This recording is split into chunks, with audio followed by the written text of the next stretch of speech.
I'm Allison. Thanks for joining me for Where I'm From 99 with Brenan. Um, what have you been reading? I read The Crying Book by Heather Crystal. It's a memoir in pieces about crying. And I think it's safe to say I'm the target audience for this book because I am a crier and I've gotten better at not apologizing for crying, but I still do it sometimes. Um, it's a really um, beautiful book, and I'm Chip Brennan's joining me. Hi. Hi, look at you and your beautiful background. Thank you. Got some little plant action going on I here. think it's very good that you have plants as your background. I think so too. Yeah, I think that How are speaks to you? your strengths. I I mean, would you have have, picked the front patio, but it's like a little less private, and that's really where the plants are at. So maybe I should have done that to show it all. yeah, I think I texted you about plants once for plant advice. Yes. Yeah, I've got two green thumbs, yes. and that was my quarantine hobby, and it's like fully out of control. And you have like your own personal jungle, right? Yeah. Yes. I'll do a house tour after this. Yes, I had asked her for plant advice. Just worker, I have a green thumb, one green Yes. thumb, and she had posted about a plant she got at Costco, Yeah. which was a beautiful plant. And what was it? Because I'm terrible with names. Gosh. Oh, fiddle leaf, right? Fiddle leaf fig. Yes. Yes, Oh yeah. yes. And so Those then I are went to Costco and pesky. I got the same plant, and then it proceeded to die. So I, I They're had to get really advice tough. from you. Well, your advice was spot on. It is now flourishing. Okay, Yeah, good. I'm so glad to hear in it. its spot, never to be moved. It does not. It doesn't want to be moved. Doesn't want to No, be touched. Don't no, think about it too much. Don't look at it too much. no. No. And it feels like it does want to be touched. It's these beautiful leaves. It's very like lush, and Yeah, but no, just sit me over here by the window. Pretend I'm not here. exactly. I feel like that sometimes, so it's okay. It's true. Um, so Brennan, thank you so much for joining me for number 99. That's I'm so excited. Thank you I'm scared too, but 99 is like amazing. I don't even think I know 99 people that I could invite to like come and do this with. So It's amazing as I don't even know 99. I mean, I don't know them all. Like they're that's just amazing. people who are wonderful and wanted to share poems and poetry, and it's been a real privilege. And I'm glad you're joining me because Brennan is a teacher, and so we can talk about this before or after. Do you want to read your poem? Do you want to get it over with, or do you want to talk first? Oh God. It's up to you. I'm scared either way. So remember, this is like I could not like it was so hard to sit down and write. So yeah, maybe I should just like Yeah, do do it. it and Get it then done. okay. Oh God. Okay, I'm here. I have it written. Okay, thank you. Okay, so Mhm. here we go. All right. I am from broken typewriter keys and broken families, from Welch's grape juice and saltines. I'm from the tornado and the hurricane, from eucalyptus fairy houses, rainbow silks, tender feet burning on asphalt, and the intoxicating scent of jasmine and honeysuckle and whiskey. I'm from the birds of paradise bursting with sunset tangerines and sorrow-filled blues, forever dying and perpetually blooming, somehow always both. I'm from birthday morning maple bars and raising one eyebrow with a scowl. From Evelyn Lorraine and Mary Jane, I'm from the overabundance of curse words and a lack of accountability. From be yourself and you'll understand when you're older. I'm from potato pancakes and burning sage, advent candles and Michaelmas plays. I'm from perma fluorescent 24-hour liquor stores covered in morning glories. From sprawling pomegranate fields imprisoned behind chain link fences. From syrupy canned figs on Christmas morning, and from sweeping secrets under the proverbial rug. I'm from the little boy swallowing a quarter to show his big sister a magic trick and praying for the first time. The shoebox of her photos in black and white, cassette tapes filled with her voice, her dreams unfulfilled, her stories untold. The shoebox in a plastic bin, stored in a storage container, um, tucked away in the valley that made me. Yay! Thank Yeah. you. Oh, so beautiful and so much imagery about plants, which is why I Yeah. thought it was appropriate to start by talking Yes. about them. Totally. And such a love letter to the valley. Weirdly, I was amazed after the fact that that's what really stood out to me Yeah. too. That like, because I think family and family dynamics can be challenging. And Yeah. for me, when I was starting to write it, I'm like, how much do I say? How much do I not say? But what I Mhm. really consistently always had was being in the valley, even though my parents, like, we all moved a bunch. I was Mhm. always in school, um, in one school for 12 years, and my whole life revolved around that. So, um, yeah, it was a love letter to the San Bernardino Valley It more than was. anything. And And I don't live there now, and I'm happy I don't live there now. But because it's it's, yeah, 120 degrees.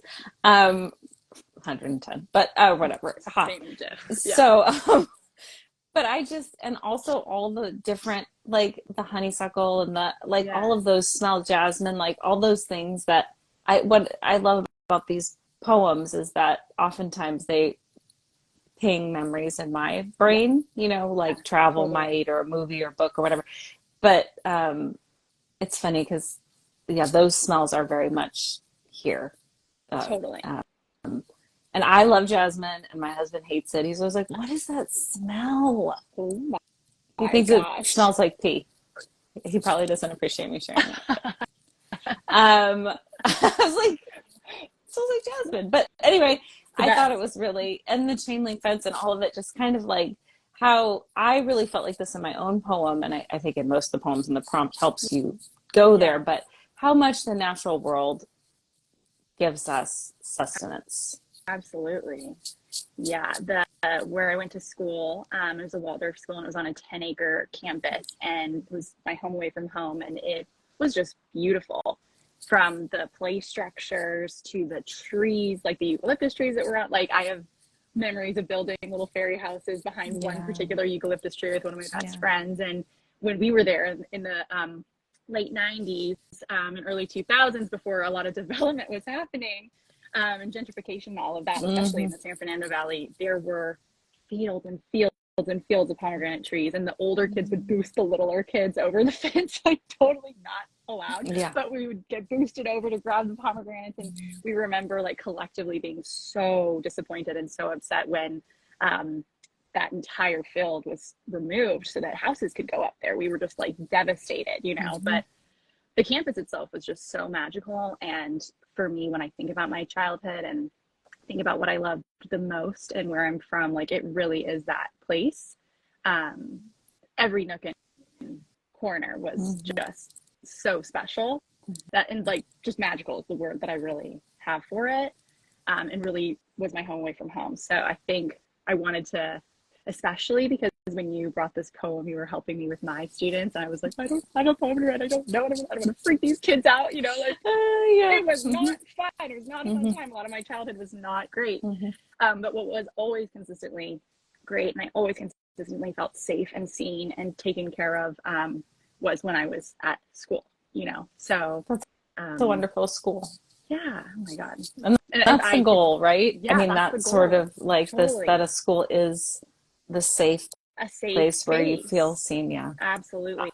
And to be I able to didn't give go that. to your Yeah. school, Yeah. but Yeah. my school was, Like I that. felt, it's funny because I didn't write about it at all, but it was on the ocean, which is a very Wow. unusual thing Very. Yeah. for K through sixth. And I loved it. I really loved it. Loved it. And school was, I think if you're a person who performs well in school or is in a school where you don't need to perform well to get attention, I was not in that kind of school, so I did perform well. Yeah. School was a place where I could go and there were rules Yeah. and I followed them and people Yeah. told me I did a good job and it Yeah. was very Yeah. comforting. Yeah.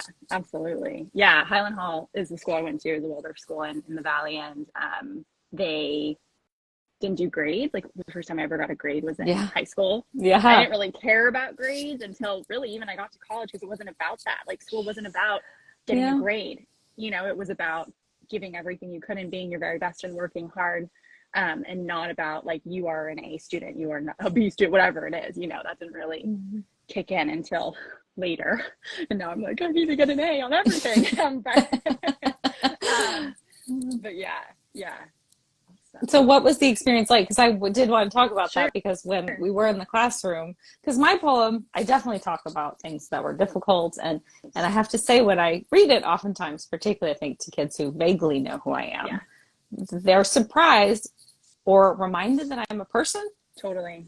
And I think that's such an interesting experience Yeah. for kids. Like, we all had lives before they existed. Yeah, like you don't just live in the classroom. I don't sleep under my desk. Yeah. Yeah, definitely. But did you find, so with this, did you feel did you happen upon things you weren't ready to share, or did it sort of flow naturally, or what was it like? Because you did have some nerves about it. There was a lot of editing. Yeah. There's a lot of, I just tried to free flow. I did what I tell my kids, just write, let it out, and I definitely am one that, with that, I need to get an A, perfectionism thing. Like, okay, well, it's a blank and it says this to put in the blank. Can I deviate from that? Yeah. So I really was just like, no, like, just let it flow. Let's Yeah. see what comes out. I love writing. And I think, like, I just turned 30 in June, and the last like year and a half, thank you so much. Last year, birthday Barbie. No, we'll talk about Barbie soon. The last year and a half has been really like eye-opening for me, and it's been kind of like a return to the things that I really loved when I was a kid. Like, suddenly after grad school, like, and being back as a teacher, like, now all of a sudden I want to read, and I want to read fantasy. I want to read fiction. I want to read the things I loved when I was a kid. And so writing, I just try to like get into the zone of, like, I used to think I wanted to be like a writer. I loved creative writing, so I was like, I'll just get into it and dive into it. And I felt like I put things into the poem that, like, resonate with me and that I know what I'm talking about and I'm happy to share, but aren't on the surface obvious. I feel like if one of my parents like read this, they'd be like, oh, but it wouldn't be like outright the thing that I'm trying to say. And so to like have that protective covering, I definitely thought a lot about in this, especially if I would want to bring it to my students, because there is a fine line in particular with my students. Like, you want them to know that you're a person and that you have feelings and you develop this relationship and this bond, but also you're in this role, you're their teacher. It's not really about you, right? It's about them. Sure, it's about the relationship too, but it's not a you thing. So I still wonder what I would do or say or how I would change it. If I were saying it to my kid, I'm getting a new round of kiddos in 2 weeks, but just like crazy. The time flies. But yeah, I was actually really happy, like, kind of how you immediately saw this as like an ode to like the Valley, a love letter to the Valley. I feel so much more confident and comfortable, and I really wanted to also just lean into, like, what are some of the positives. Like, I don't want it to be this like fairy wash, this like rainbow, oh, everything was great, but also like there were beautiful parts, and there are things that I cherish and hold on to and love, despite a lot of it also being challenging. Yeah. I mean, and you talking about with your students, like, I think there's some of that too in parenting. And I think we both may have had situations where there was oversharing that happened with the grown-ups, where they just, there was not a lot of like age appropriateness that was happening. And so that is something I've been mindful of. Like, I don't tell lies, like, but I also they don't need to know every single detail of every question. It's like definitely sex education, like, this is something that I'm not uncomfortable talking about, which some people are deeply uncomfortable talking about. But like, you just answer their questions. Yeah, you don't need to go like deeper, that might not be the best word, but yeah like, you just answer their questions. And that was a moment for me as a parent, like, and answering them in an age appropriate way. So it feels like your poem is very age appropriate. Like, you could share it with your class and they wouldn't be like, what happened to you? That book, what happened to you? And I also think that there's something about, like, for me, when I have read it to classes, and they're always middle school, I don't read it to younger children. It would be too much for younger children. But I hope, and I think that there is like hey, I got to the other side for the kids who maybe are going through that themselves. Yeah. Because I was really searching for that as a young person. Like I wanted to hear about like how did you grow up? How did you Oh my become a gosh. grown up? Yeah. Yeah, I've definitely found that when I'm sharing out of my own experience, they're way more like, whoa, interested, tuned, and they Mhm. want to know Mhm. you. And so finding that line of like, Mhm. what do you share and how do you share it? Yeah, I think this is a really beautiful way to do it. And I was so, when you came in and helped with my last class, I was so, it was so like healing. It felt No. so good Mhm. to know that all these kids that I have, within some degree, they're in their childhood. And so they have the experience of like being currently in it, not having to look back on it quite yet, but Mhm. having really positive childhoods. Like they're in a space where even though they just made it through the pandemic and that was really challenging and that definitely showed up in my last Mhm. bunch, um, it didn't like their childhoods are still preserved, and that is something that I didn't have, right? Like Mhm. I stopped being a kid, I stopped having a Mhm. childhood when I was 10 years old. Mhm. So to know that they still have that intact in a way, despite, and not even just the pandemic, social media, Yeah. all of the things Yeah. that are always thrown, especially at Mhm. kids, like the fact that they still have that wonder about the world and the place that Mhm. they are and Mhm. where they're living in their lives. It just made me feel so happy for them, and like No. I was so glad that we could do that. So thank you again. That was really Oh, special. it's a privilege. I love reading them, and I love just I Yeah. mean, this whole thing, it's just it engenders like conversations that you aren't generally going to have with people, like Right. just randomly. Totally. And so I'm curious if you wrote a poem at their age, do you think you would have touched on these things? Like, because I have thought often about it since I have been in Mm, classrooms with teenagers. And it's something I've talked about with, I have a friend who we've known each other since middle school, yeah. and we had similar kind of tumultuous experiences. And I mean, she has shared with me like some of the writing that she's done, and like there's no acknowledgement of what is going on. You know, Wow.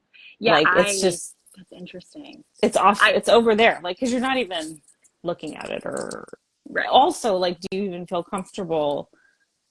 Share. I don't know if I could have named any of it or much of it. There's no I there's a lot of things to say right now. I was very much, I mean, I'm the firstborn, eldest, daughter. Mm-hmm. The expectations are different. I held everything in, Yeah. I didn't let Mm-hmm. anything out. I didn't let anything show as much as I possibly could. Mm-hmm. I bottled it up.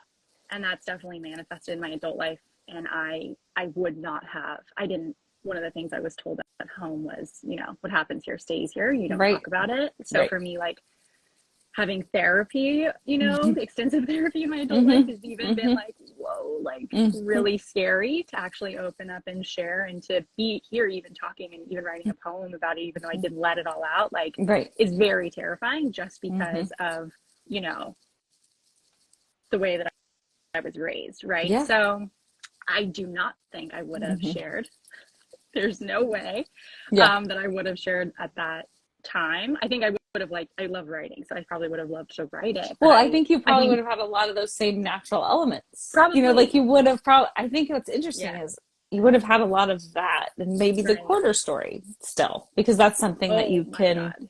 right? Yes. That was like Yeah. impactful, but also not shameful. And I Yeah. think No, I that would have had was those kinds of stories, but definitely, not like the larger arc of what the totally, fuck. totally. Yeah. That's about my little brother. And Yes. he is everything to me. To have somebody, a sibling, to go through the experience of childhood together and to see all the things we saw. And although, of course, you experience it differently, to have each Mm-hmm. other, that's a lifesaver. And he's everything to me. And yeah, so when he was a little boy, it's I still remember it like it was yesterday. Mm-hmm. Popped popped a quarter in his mouth. Hey, look, I want to show you a magic trick. Gulp, and immediately I'm like, what? And it was terrifying because Oh, I'm sure. miraculously, for the size of his trachea, Yeah. it went down vertically. Mm-hmm. If it had flipped horizontal at any point, it would have Yeah. constricted airflow. He would have died. Mm-hmm. Right. And so I remember following behind, the ambulance, crying, begging, praying, pleading. Like, Mm-hmm. we didn't talk about God. My family wasn't Mm-hmm. religious, but that was the first time I remember, like, please God, whatever I have to do, whatever you want from me, like, I'll do it. Like, Mm-hmm. my little book's gonna make me cry, like my little brother, Mm-hmm. he can't die. Like, that would just Yeah. be, I couldn't I even today, I can't imagine a world without him in it. So that, of all stories to tell, yeah, like was that immensely traumatizing, definitely, but it was out of this space of like, you know, the part of that prompt is about the religion part of it, like what's like or above it too is a little bit more of the religion piece of it, but for me, like the first time I ever prayed, like that was it, you know. So for that story to come out, yeah, I probably would have, because that was oh my god, Yeah, it was event. Yes, a life-changing event, and also age appropriate. Definitely. Like there's nothing in the story that is, I mean, I think most of us have stories about a sibling or a friend doing something that was a very bad idea. Very, very bad. You know? Bad. Yeah. Yeah.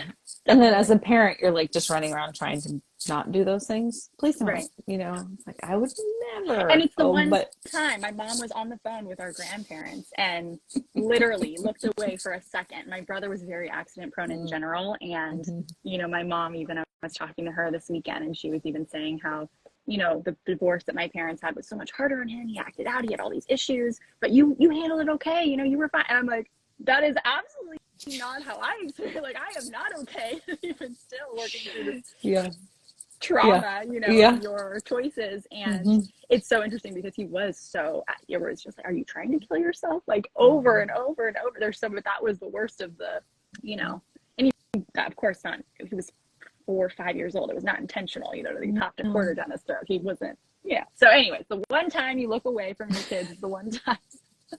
That's probably how it always goes. Yeah, I think it does often go that way. And I mean, I realized I was out of town this weekend. We were doing all kinds of like, we went to like a ropes course and we did all these like things, and I love doing all of that sort of stuff. And I was such a daredevil, which I don't really think about anymore because I'm like a grown person with children and I stopped doing that stuff. But I was such a daredevil, and our whole family, that was our culture. Like, you get dared to do things and you don't want to be the chicken who doesn't do it, and that's not the language that was used, but it was more. And I don't, it's not that you have a death wish, but it's this sort of, I don't know, it's like touching the space in between the veil. I see that, definitely. Like I have mastery over this I'm in charge. I think it's like the illusion of nothing can get me, even though things are constantly doing that and affecting me. But I think that feeling of like, I'm bigger than this. Totally. And then as I got older and I started to heal, I was like, what am I doing? Why am I doing stuff that's so stupid? And because I'm a smart person, you know, I understand risk and reward, but I just wasn't. My brain was not. He's definitely a risk taker. I'm not a huge risk taker. That's not. I didn't. How do I avoid getting in trouble? I know I was like that too. I was a paradox, but like, I understand that sort of like doing things. Like he wasn't probably conscious of it, but it's just this. I don't think he was. Yeah, definitely. Well, I'm glad he made it to the other side. Me too. Thank God. Jeez. That is very anxiety producing when somebody you love is making choices that are not the best. So, well, any other last thoughts, Ben? I obviously could just talk to you forever, and I know, me too. Hear all the details about whatever you want to tell me. But are there any last thoughts? Is there any other questions you had or is there anything else? I don't want to dig too deep. I appreciate your like coverage of. So I try to respect the person's poem and what they share explicitly and what is shared, you know, implicitly. I don't know if that's what's happening, but you know, so I try to be respectful, and it's interesting, especially with people that I know. And some people I know many details of their life, and so if they don't share them in the poem, I don't talk about them, because that's not nice. You know. Well, because you want it to be a safe space. It's not like, oh, come on here, and then I'll ask you lots of personal questions. It'll be fun.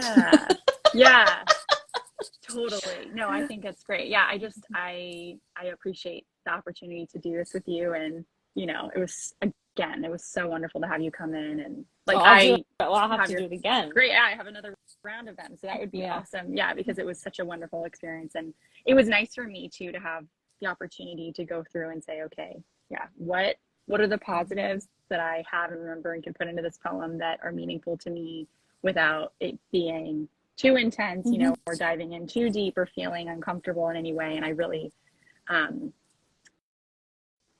will say it was funny because there's so much that's happened just like in the last week with my family, but like to have at the end where I'm talking about like the shoebox with all of it's my grandmother's, my bubby's, all of her things, her photos and cassette tapes, and she saved this bag. She was a little bit of a hoarder, pack rat, and she saved this bag of like everywhere she'd ever been, all of these travels that she told me the stories of when she was younger, all the places she went. It's a treasure trove of like memories, and you know, it's just incredible. But now it's at my house. I like said, you know, it's stored away, it's tucked away, it's in the valley back, but now it's like and I had to go through everything. And so it's even been really cathartic for me too now to do this poem, because I literally have all of it with me. And now it's the project of how do I give a voice and give the life, the dreams, how do I tell her story, right, in a way that I think she would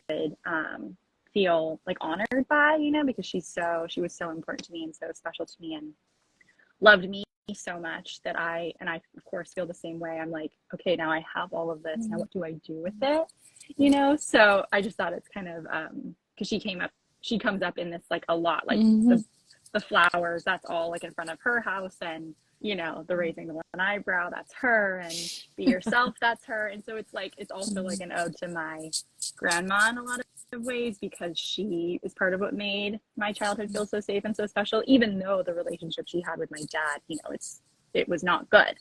And like a lot of generational trauma from my dad's side and my mom's side is showing up in my poem too. But it's like, how do I take all of that and what's inside me and then, you know, transform it and turn it into something different, healthy, healed, right? So it's been kind of awesome for me and I'm so appreciative to you to be able to go through this process of writing and being like, these are some things that really mean a lot to me, and now how do I put them forth into the world? And I feel like being creative and being artistic and writing and sharing which is why I love that you do this series, you know, like telling people's stories, how important that is for the world and for people, you know? Yeah, like, I think it's so awesome. So I'm just extra appreciative of you and the series that you have. It's amazing. It's my pleasure, Brennan. And you're starting to do it right now, what you're saying. You're talking about her and how much she means to you and how she affected your life. And I think it does matter. I have to think it matters. Everybody has a story. And I think the more that we own our own stories, it starts at home, right? Like what's going on. And so the more we own our own stories, I think, at least for me, the better I am at listening to others and having compassion for myself and others, and not trying to make them fit into my really messed up puzzle where I have to make everyone into a shape that works for me and then put them all together. I have that puzzle box. That's so weird. Yeah. It's not great. It's not something I recommend. Me either. I wish I had bought it. I don't know what I was thinking. Yeah, it's just like, wow, people don't like it either, surprisingly. You know, when you're trying to make them into other people, they don't love it. No, I was at one of my childhood friends had her wedding shower, and she had a psychic that analyzed handwriting, and one of the things that she said to me was, it was so fun. It's okay. I don't usually cry, but you'll probably cry more at this, but she said, you know, like, so, you know, you strive you strive for perfection, and that must be really disappointing. And it's like, yeah. I'm like laughing. How'd you know? It's obvious from my handwriting. Because it is so disappointing. You know, you can't fit people into your puzzle. You can't expect anything more of them than what they already are. You know, even of yourself, you know what I mean? You can always grow and change and feel and work, but it's like at the core, we are who we are, you know, people are who they are. So you know, and the only person you can change is yourself. You, and how you react to them. And that's been huge in interacting with everybody on all levels, from the most intimate to, you know, strangers, you know, how do you I'm also crying because I'm tired, I think, because I was up late last night. But also, it's just emotional. And I know you, Brenan, and I love you. And I just want everything wonderful for you. So it's just my own, Instagram Live hug. And Thank I you. think you're wonderful, Thank just the you. way you are. Thank you. Truly. So, well, this has been an emotional episode here for 99. And You're almost to 100. What are you going to do? Throw I a party? know. It's so amazing. I'm going to have my husband join me for 100. Amazing. That's Yeah. perfect. He still has to write Thank his you for phone. letting me be. Yeah, he's got her. Hey, welcome to the club. Right. I'll just tell him, hey, just talking to Brenan. She did it. So And no, it only he's going took to do it. months. Right. Months and months and months. Right. It doesn't have that long. So, but thank you so much, Thank you so much, Brenan, because Allison. I know this really was not the first most comfortable thing for you to do. So I appreciate you and that you did it anyway. You too. Thank you. Okay. It was really wonderful. So I hope to see you soon. Congratulations on almost 100. Yes. For letting me be number 99. Yes. Thank you. Okay. Awesome. Bye, Brenan. Bye.